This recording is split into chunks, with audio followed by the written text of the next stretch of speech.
It's podcadzo. There is nothing more dreadful than the habit of doubt. Doubt separates people. It is a poison that disintegrates friendships and breaks up pleasant relations. It is a thorn that irritates and hurts. It is a sword that kills. Sounds like it could be from a Tucker Carlson book. The Buddha. Or Tucker Carlson. Very much the Buddha of our time.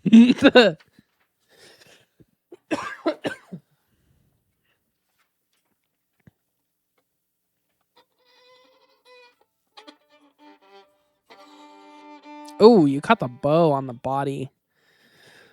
Bad look. You know the funniest I'm part? learning violin. What's the funniest You part, want to know the Julian? funniest part or not? Yeah. There's a violin right behind the couch There's been one the there entire this time. whole time, Mhm. and we haven't been playing it Yep. to the podcast audience. Correct. I figured that we didn't really need to talk about it. It was just like a universal decision. Don't do that. Don't play the violin on the podcast. Well, things change, dude. Things change. People It's change. a new year. It is a new year. Hey, Happy New Year, everybody. Don't say that. Why not? The classic debate. When do you think is like too late to I say mean, Happy New it's Year? the 3rd. And Dude, this do is I have to explain arguably... when this these could be our podcasts are first- coming out? This tried to could create be our the first podcast back. It could be our second podcast back. It could be our No, first we got to podcast put out the back. stew one first. Okay, well then... I'm cutting all this out. It's behind the scenes stuff. No, the people want to know what it looks like. People want to see the sausage being made. I don't think they do. They It's do. Not that That's why interesting. How It's Made is a TV show. People are fascinated by how stuff is made. Ooh. See, if it's Guinness, that's cool. I'm cool with it if it's Guinness. Me cracking into the microphone. Mm-hmm. People have told me they really like that I do that. Who's told you that? A couple of my friends. They said it's a nice Like up here shtick for friends the- or... one up here friend, one real life friend. Okay, so that's one person. I've had people personally tell me, That they don't like it. oh, you have a podcast? I'll be like, my friend's always cracking his beers open in the mic. And they're like, oh, you have a podcast? That's crazy. Do you tell people how much do you promote it to people? I told the banker at the bank last week that I had a Oh podcast. no, dude, you're never gonna get a loan. If they watch that, Well, that's the biggest mistake no, you no, could no, have no, made. no, no. It's different. It was the bank for work. I was doing a work thing. Oh, I was the making some work bank. deposits, dude, because business. And she was just like, I talked to this banker because I go to the same bank, so we have a rapport. What bank? First Bank in downtown Fort Collins. Shout out. If this is the first episode she watches. Yeah, hopefully she doesn't realize we talk Bleep her about name, her bleep her name, every bleep her name, episode. bleep her name. All right, let me practice. Bleep. Okay. Yeah, well, all this is to say, I think I can still say Happy New Year. It's the 3rd when we're making this right now. It won't be out on the 3rd. Yeah, but answer my question. What's the latest, if February? Are you still telling people Happy New Year in February? No. Okay. By February, I'm already So you admit there's a moving on, cutoff hoping that date. 2025 is better. Is it second week of January? Then we're Happy New Year? It depends. If it's someone close who I haven't seen yet, then I'll probably be like, "Oh, Happy New Year!" Right when I see them. I wouldn't make it a thing. I'd just be like, "Oh, Happy New Year." For me, it's January 2nd. That's why You're you saying already it over right it? now has pissed me off. Well, fuck, man. I'm sorry. Don't Happy New Year. Especially since this episode probably won't be coming out until Yeah, it was a mistake. one sec. I really don't know how Mac's working. Are we gonna wait for you to pull up your calendar? I forgot. I was gonna say January 16th. Until January 16th, Julian. Okay. By then, is it too late to say Happy New Year? Not to all of the loyal fans of the podcast. Who have probably already seen an episode where we say Happy New Year. Well, I thought maybe this one would come out first. Well, it won't. I know that now. Let's move on. All right. Hopefully everyone enjoyed last week's episode. Yeah. Hopefully everyone enjoyed it. I'm not exactly sure how I feel about it yet. We'll see in a little bit. Yeah. We'll either be famous content creators just like Stu, or we'll be tied to some sort of horrible Or thing that people he's are done. going to tell everyone. Or people are going to tell us that it sucks. Or that it was mediocre. I expect it's going to be a lot of came here for stew. These guys suck comments. Well, But it was whatever. our podcast. Stu came on our thing. We didn't go on Stu's thing. So We took the initiative, unlike you fucking haters out there. yeah, we wanted to put out the olive branch because we're fearless. We're journalists. We're innovators. We're taking the podcast format to a new high. First and foremost, we are journalists. We are journalists. I've That's how I stopped think of calling this a myself. music podcast. Yes. And called it investigative We are journalism investigative podcast. journalists. And today we're investigating who my favorite guitar players are. Correct. So a few months ago, we talked about me because we always me do. first. Yep. Me always first, number one. But today we're going to talk about some guitar shit because, you're part of the band too or whatever. So yeah. The violin's coming back out. Hey, can you play requests? I can try. Go ahead. Okay, I want Mary Had a Little Lamb.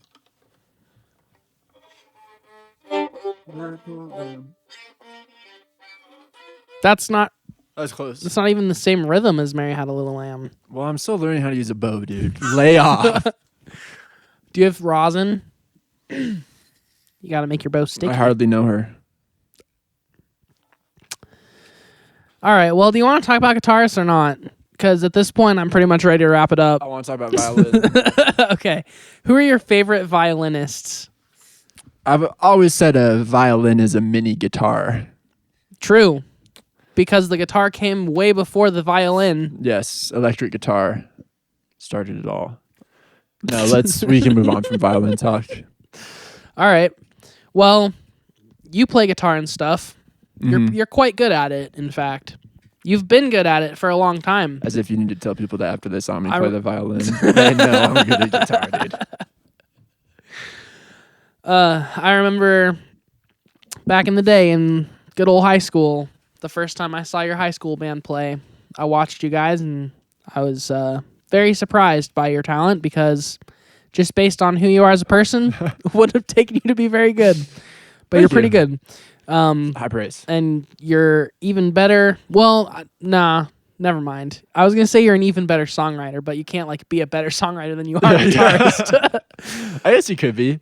I if have some people on here actually who I think are better songwriters than yeah, guitarists. who are songwriters first, guitars Sure. second. Yeah, that makes sense. But I think for you, it's parallel. You're not your guitar playing is a central part of the songwriting that you do. Guitar is a central part of all the songs. Yeah, because I knew very little about music theory when I tried to start writing songs. So my only basis for knowing how to write a song was what would sound cool on guitar. And I think from that, a lot of my style developed where I was okay, I have to write a song. I don't know how to write a song. Thanks for checking. I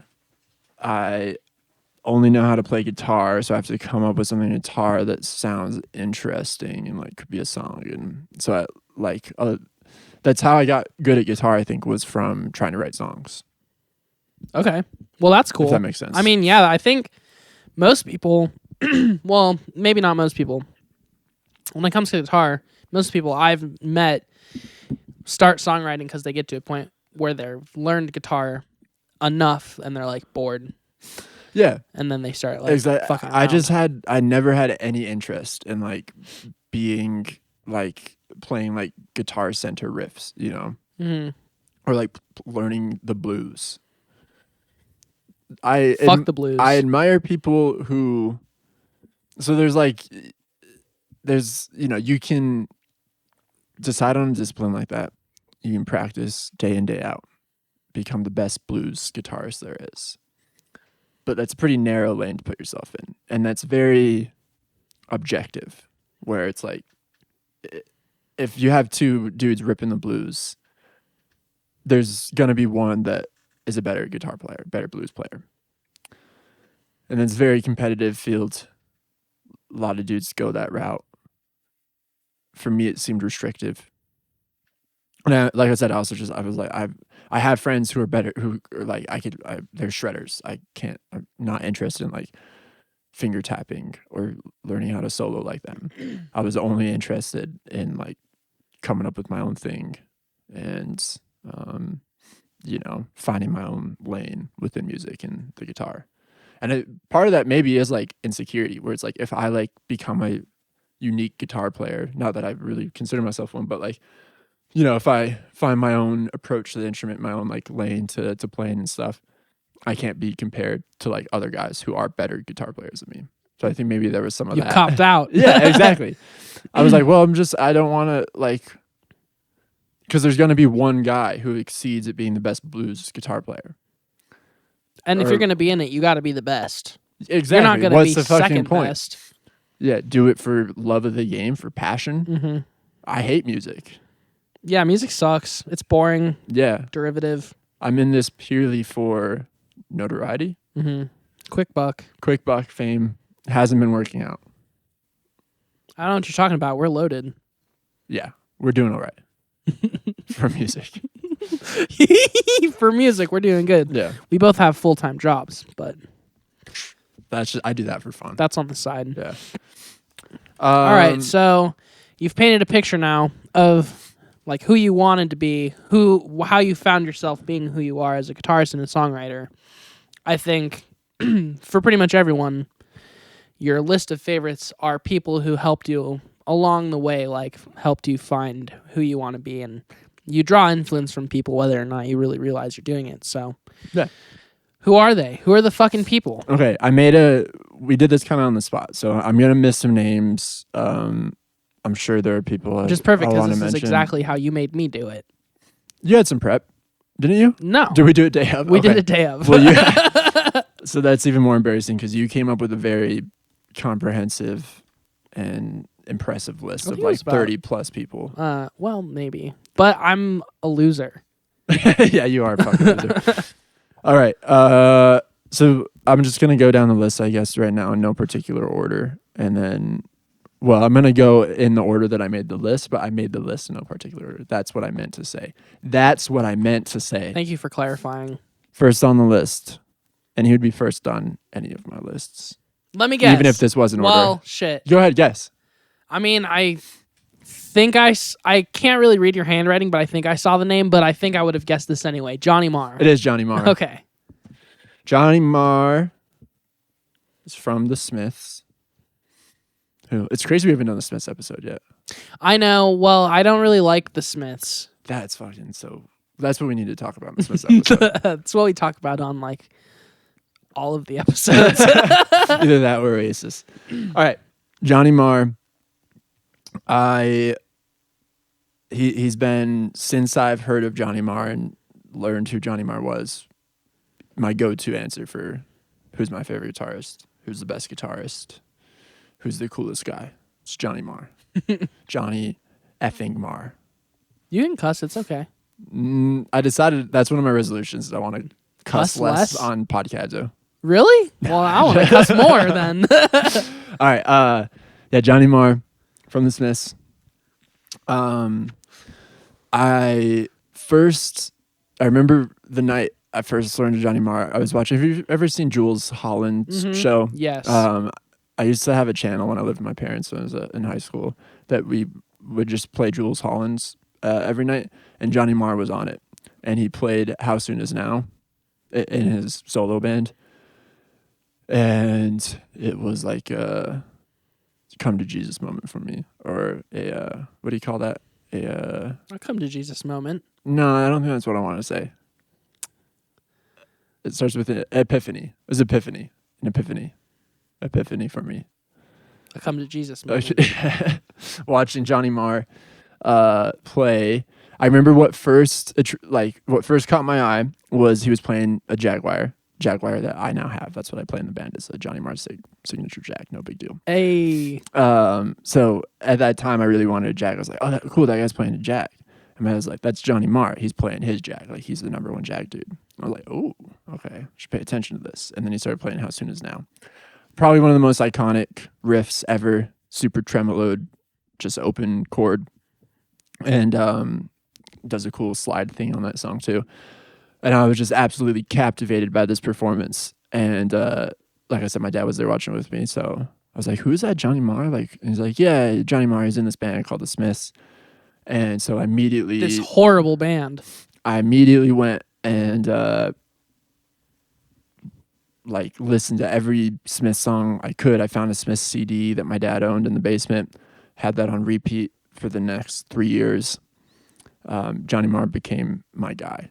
And I can't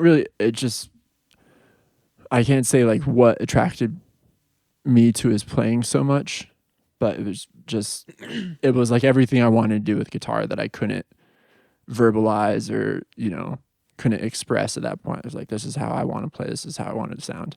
And he's like, I think what people refer to him often is like a very melodic player. Plays a ton of notes, melody first. All the Smith songs is, melody first. And yeah, he just blew my mind. And so from there on out, it was Johnny Marr. Two things. First thing, I think another cool aspect of Johnny Marr is like his tone building. Like he has really good tone all the time, and he always has like tone that's catered specifically to the song, which like I always feel like from that era, like people always give Edge all the credit for like being like the tone guy, but I feel like Johnny Marr is like a little bit more of like the OG tone guy, because all the tone on the Smith shit is like fucking amazing, and like he really did build tone per song. And then the other thing is like, I wouldn't say that you have like obvious influences in your playing, like you are a very like unique player, other than perhaps like some Johnny Marr. Like that's kind of why I would have guessed he's at the top of your list, is just because like of all the guitar players, like I think you do channel the most Johnny Marr, like in your just lick to lick like playing. And it's not to say that you're like ripping him off, because it's still like your own unique thing, but I feel like, yeah, like the melodic approach, the way that you walk around the guitar, and just the way that you like even like play the strings like slightly more like percussively is like all a Johnny Marr like thing to do. Yeah, I ripped him off everywhere. And it's fun, like my method for ripping Johnny Marr off wasn't like learning Smith songs. I obviously did after a while, but it was like, who did Johnny Marr like, and who did he want to play like? And if you read about Johnny Marr, you'll find a lot of dudes comparing him to high life players, which high life is a genre of African music from like the 70s. And so my step from Johnny Marr was I like only listened to high life music for a while, and like learned a bunch of high life riffs, and they all play like very major skill, but like kind of like pentatonic based stuff. And so like it went from Johnny Marr to how did Johnny Marr learn to play? It's like high life stuff. So I started listening to that. But then I was listening to Johnny Marr interview a little bit ago. It was actually on Time Crisis. He came on Time Crisis, and Ezra Kinney was talking to him, and Ezra Kinney asked him about the high life stuff. And Johnny Marr was like, I don't know why people always said that. I did not hear about high life music until I was like, an adult, until people started comparing me to that. I'd never listened to high life music. Interesting. So it is interesting that he, kind of came upon that himself. I wonder where people got that from, just because. I think it's just because it's so major scale and melodic and kind of like percussive, like you were saying. Sure. So you can hear, if you listen to high life music, you can see where they're coming from, but it was just a coincidence, I guess. All right, I could talk all episode about Johnny Marr, and we'll do that eventually when we talk about the Smiths. But later, if it wasn't going to be Johnny Marr first, it was going to be who you mentioned. So I'm going to go with The Edge.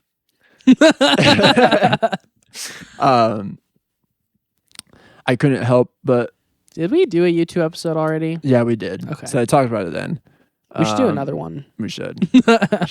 We need to have my dad saw them at the Sphere. We should have my dad on for that that'd be one cool. to talk about the Sphere. Anyways, my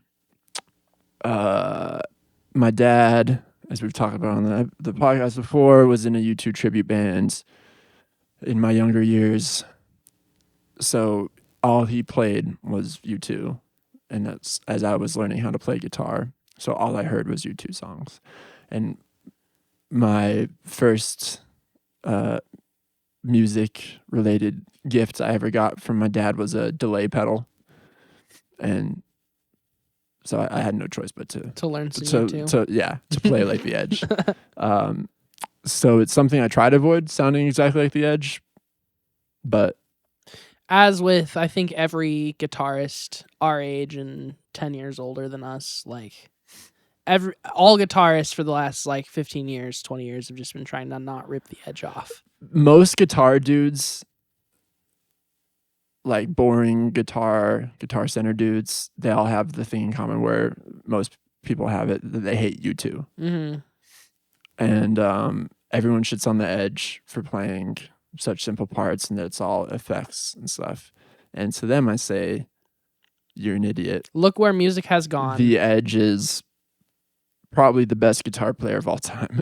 He was like so far ahead of the curve when it comes to stuff like that, I mean, even 10, 15 years ago, people were still giving him shit for things like that. And now every single genre of music essentially is trying to be a variation of that U2 formula. So I don't need to talk about the Edge more. We've done a U2 episode. Quick sidebar question. I'm sorry. This doesn't really have to do with you, but so was your dad like really into U2 before the U2 tribute band, or did he start putting U2 on heavy rotation specifically because of the U2 tribute band? No, he was a huge U2 fan. He was in like cover bands and stuff before, and he had the idea to like start a tribute band. So I remember it was between REM and U2, and he also loves the Edge, and I think really wanted to learn Edge songs, and he was interested in like dialing in the effects like the Edge does, and that was a fun project for him. So I mean, for anyone who's really into the gear side of things, that'd be like the dream tribute band. Yeah. And I think it's kind of funny too. I think that draws an interesting thing to light when it comes to U2, of just like a long time ago, like 20 years ago, every like musician or person who was like into music revered U2 very highly. Like your dad was super into them, my dad was super into them, my mom was super into them. Like everyone who revered music revered U2.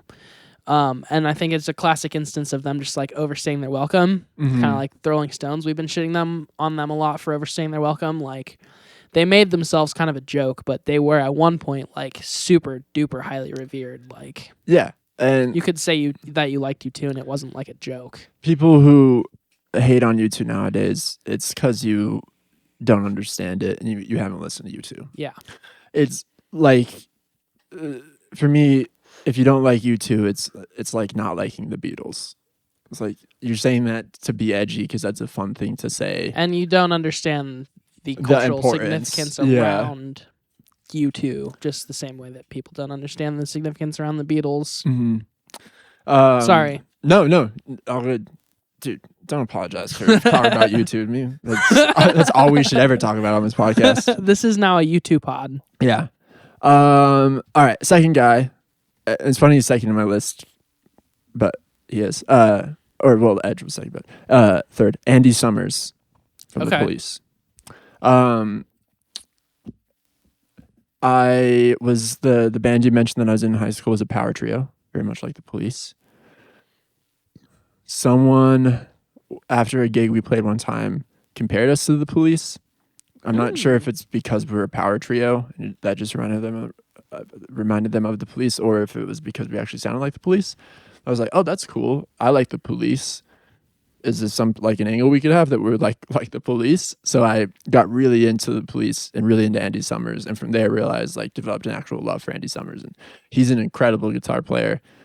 He fit in well with like the Johnny Marr and Edge thing, where he's also very melodic, very major scale kind of dude. Obviously has the reggae element going for him. So I got very into Andy Summers. I'm still a huge fan of him and the Police. We've never talked about the Police. Are you a Police fan? I do really like the Police. I think the Police is one of the few bands where it's almost a case of like the parts are greater than the sum. Like Sting obviously is Sting. He's prolific. And then like Stuart Copeland is like a fucking genius. Like he's one of the best drummers of all time. Mm-hmm.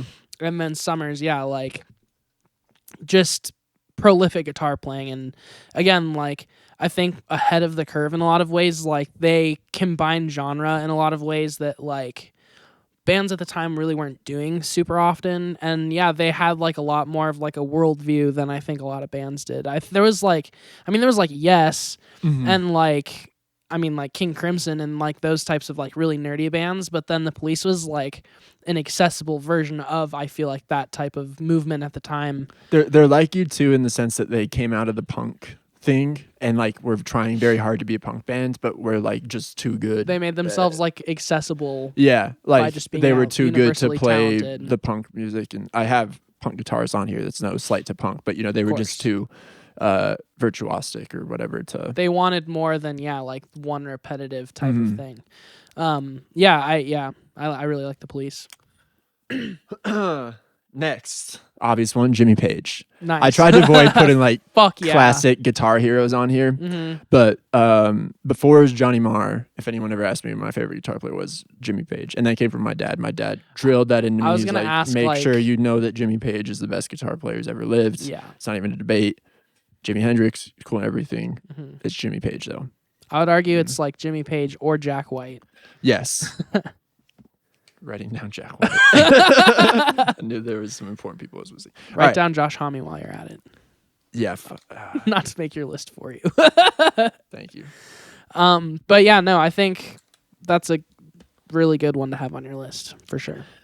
He was never anyone I aspired to play like, because it was one of like I said earlier, like I was like, who is everyone trying to play like? Jimmy Page. I'm never gonna be a Jimmy Page. It's pointless if you fucking try. That being said, I love Jimmy Page. If you play guitar, it's kind of impossible to not be at least secondhand influenced by Jimmy Page. Yeah. Next on the list, Noel Gallagher. So I'll talk about Noel Gallagher first. I put these guys on one line, and Bonehead, Paul Arthurs. Okay. The guitar players in Oasis. So Noel Gallagher is the songwriter and lead guitarist. Bonehead was the rhythm guitar player for Oasis.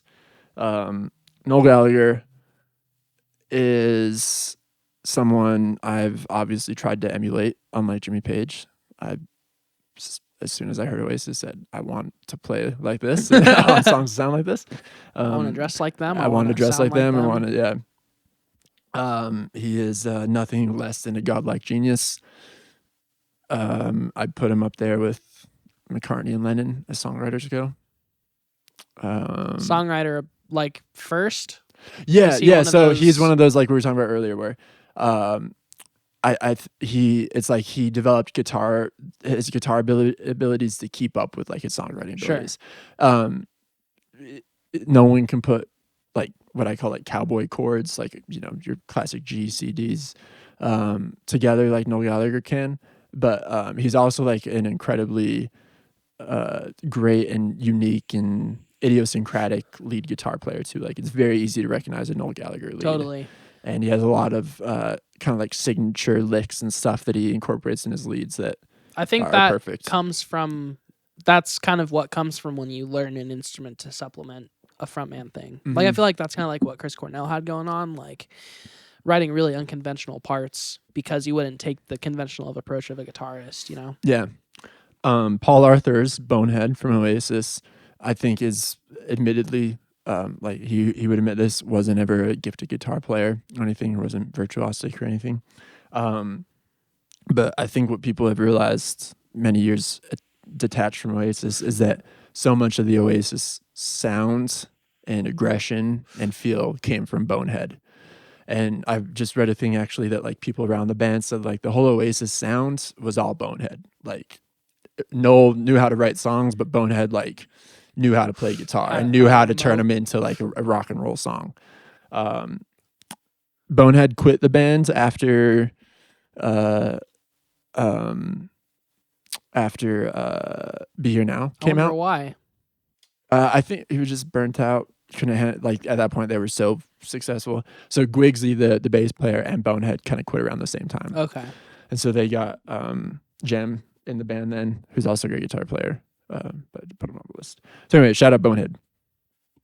Fifth, Steve Jones, Sex Pistols.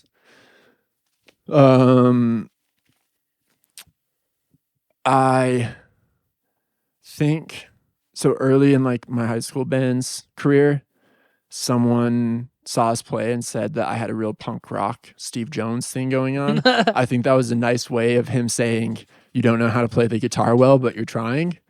But I took it as like, oh, I like the Sex Pistols. Fuck yeah. Like, You had a punk rock attitude, like you still kind of have it, but back in the day, you really had it where like you didn't. When you guys were playing shows, it really seemed like you didn't give a fuck about what was going on No, stage. You were just like standing in your corner doing your own thing. Like whatever happens, happens. I'm here doing my thing. Like punk rock attitude. that came from that and came from Oasis as well, where Yeah. it's like the attitude of like, if you're going to jump around and like, do that on the stage, if you're going to dance around, like, get out of here, fucking idiot.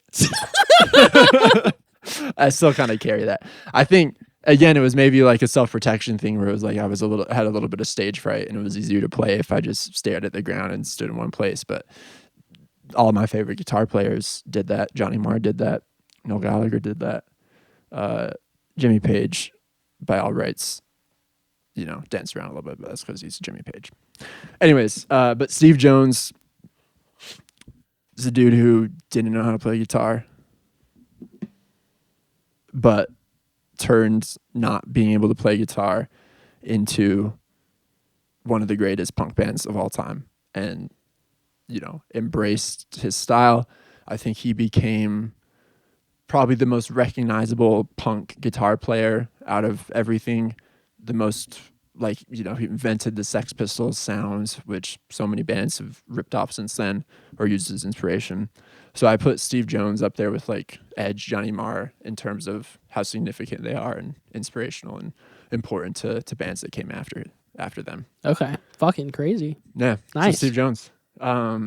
He's a dude like easy to emulate, I guess, but not really. Yeah, because especially with like Sex Pistols, like, well, yeah, I'm not gonna mention other punk bands, but the punk thing at the time, like, it was more about putting emotion into the instrument than it really was about being technical. Exactly. And so yeah, you can't really emulate the emotional power someone puts into an instrument. Yeah, and it's another thing like Steve Jones wasn't gonna.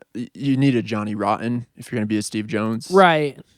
But that's not to take anything away from him. Like, No, if you're like, a Johnny Rotten, you need a Steve Jones. I think that's also like kind of how you were mentioning like Bonehead and Oasis before. Like they played off of each other, and being a good duo is sometimes more powerful than just one dude by yourself. Indeed. All right. Next, Ezra Koenig, Vampire Weekend. Obvious one. I'd say outside of Johnny Marr, the dude I've maybe, and the Edge, the dude I've most obviously emulated or even at times blatantly ripped off. I would say it might even be above the Edge in some ways. Even before Johnny Marr, I was a Vampire Weekend head and knew I wanted to write songs like Vampire Weekend and have that kind of that vibe and that attitude. And Ezra Koenig is similar to other people on this list where he was not a guitar player. He was kind of anti-guitar player, like similar to what I had going on the day where he was like, I don't want to play the same riffs everyone else does. I don't want to be considered good at guitar. I'm going to write my own songs and like find my own approach to guitar. And he was the dude who obviously was influenced by Johnny Marr and who was influenced by high life music. They oftentimes got like African Paul Simon comparison back in the early days.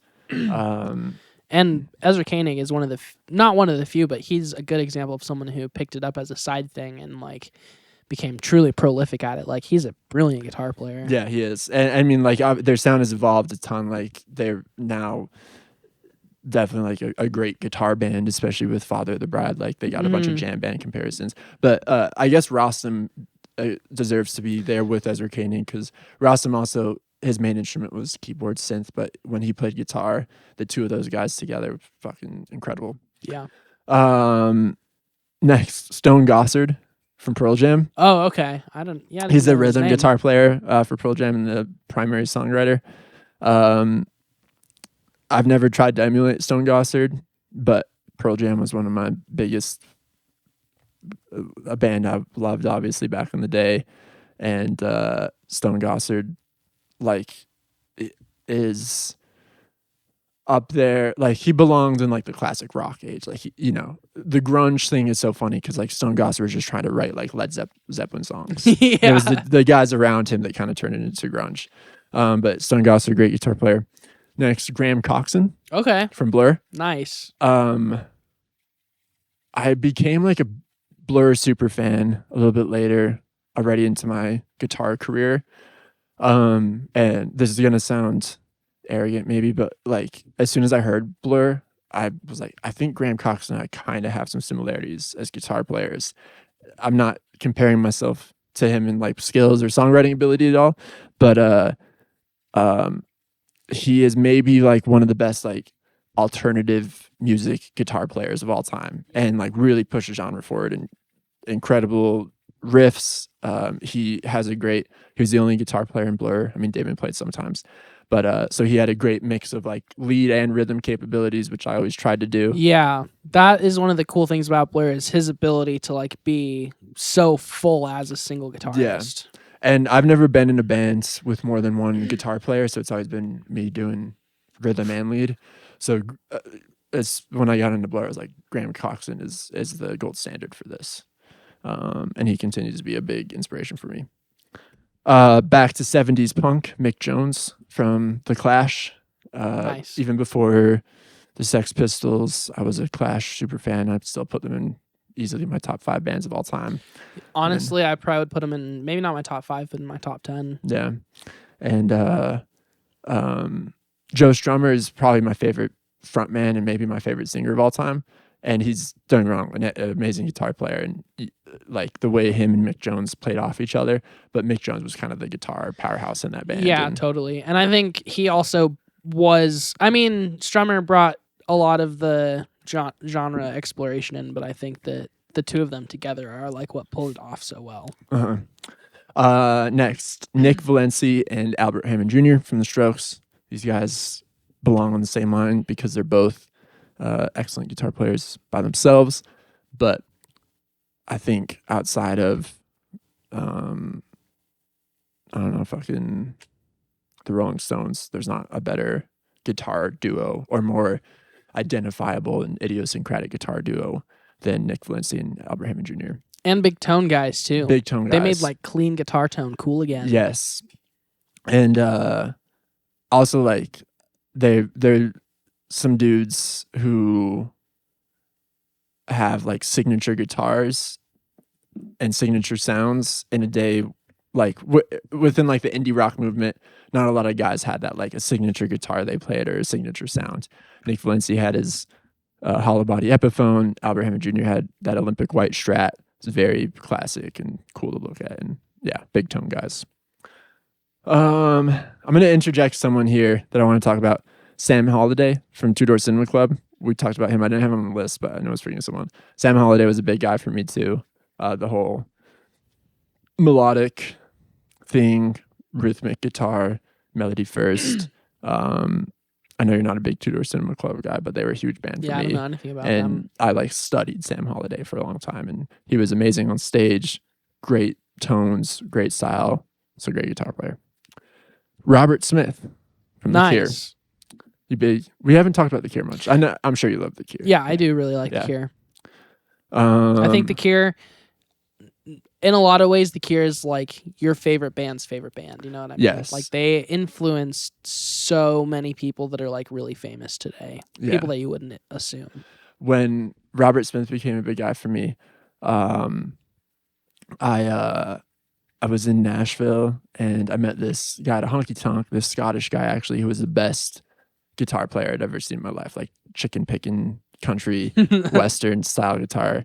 And it's hilarious that he was Scottish because he big cowboy hat, great chicken picking style, got off like thickest Scottish accent you ever met. I convinced him to come around to my apartment at the time and give me a guitar lesson. And I was like explaining kind of what I was into. I was like, yeah, I'm like, played in like indie rock bands and stuff, and that's what I like. And he's like, oh, you like The Cure? And I'm like, oh yeah, I like The Cure. He's like, if you want to be like a good indie rock guitar player, like you should study The Cure. And he knew like every Cure riff ever. And so that's when like Robert Smith became a big dude for me. When was that? That was 2015. Damn. Yeah. You invited him to your apartment? Yeah. Nice. Yeah. You're a That was different cool. person than me. Yeah. It was cool of him to come around. I mean, I gave him money for the guitar lesson stuff, but all right. I'll put these two that we just added on the list. Jack White. Is he actually on the list? He actually is on the list. Okay, cool. I think anyone who is our age who played guitar is a Jack White fan. And Hopefully. can't help but to be influenced by Jack White. And he was a dude I often, like when I was in high school and in that band and stuff, I'd often just listen to the White Stripes on repeat for inspiration. And anytime I like come upon a riff that's kind of more bluesy, I'm like, okay, how would Jack White approach this? And I've fallen short every time. Obviously, I've never played like Jack White. I don't know. I think there is a fair amount of Jack White parallel to be drawn in some of the parts that you've made over the years. And I think the other thing that's important to know about Jack White is like, again, like just the amount of emotional power that he puts into his instrument, which isn't really like replicatable. Like there really only is one person that plays guitar like Jack White. Like no one really has the same approach as him. Absolutely. And it's funny that we put Josh Homme in the same category. I mostly only mentioned that because when we were at the show this summer or last summer now, I think the one thing we both mentioned, or not the one thing, but one of the interesting things that we both mentioned was like we were so blown away by the guitar playing at that show, like not necessarily expecting it in a certain way, but not noticing or not realizing how much of a front seat it really takes at a show like that. Like totally. And also like I obviously always knew Josh Homme is an amazing guitar player, but like I never appreciated him as the guitar god that he is, that like he was that night. And yeah, he's another guy kind of like Graham Coxon, where I was like, for like if you want to be in a alternative rock, indie rock band, Josh Homme's another like gold standard.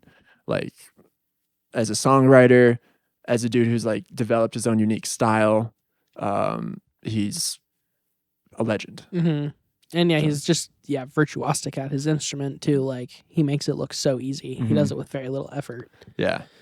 Okay. We'll wrap this up soon. I guess my two last honorable mentions are two dudes kind of like Nick Valencia and Albert Hammond Jr., Russell Lissack and Kelly Okereke from Block Party. Interesting. We talked Block Party before, I think. Block Party, easily top 10 bands for me. Their debut album, Silent Alarm, is maybe my favorite debut album of all time. Whoa. I've been especially lately, I've been listening to a lot. And as dudes, like I was saying with Albert Hammond Jr. and Nick Valencia, like guitar players in a duo playing off each other, it doesn't get much better than those two guys back in the day. They kind of lost the plot eventually, but like the first album is incredible, and the type of playing they do. And Russell Lissack, especially, he's like the lead guitar player for Block Party, was the dude I latched onto early on and really tried to emulate. So, hell yeah. Very interesting. I don't know if I would have necessarily known that. Yeah, but it's you've definitely mentioned how important Silent Alarm is to you. Like, very important album. But yeah, the playing. Fuck, that album's kind of brutal. Like it's out there, and it's very driving. Like it drives. I like it was an album back in the day, like in my high school bands, that I like, listened to all the time. I was like, I just want to write a song like Block Party, thinking that's like an easy thing to do. It is not at all. It's such, they have one of the most unique sounds of any band ever. And like I always think of they're not like a direct comparison, but I always think of like Mars Volta kind of in the same universe, just like they're doing their own thing and they're honing in on one concept so specifically. Yeah. So check out Block Party if you haven't. Silent Alarm especially. I want to do a debut albums episode. That would be a good idea. Like best debuts. Bring our top 5 debuts. Oof. Let's do that next week. All right, there we go. Next week on Podcadzo. Thanks everyone for listening. If I'm sorry I fucking stumbled through trying to talk about guitar. No, guitar it was players brilliant. So much. I liked Thank it. You. Thank you. But yeah, appreciate everyone listening. Have a great rest of your day. Any closing remarks? Podcadzo forever. Podcadzo forever. Podcadzo forever.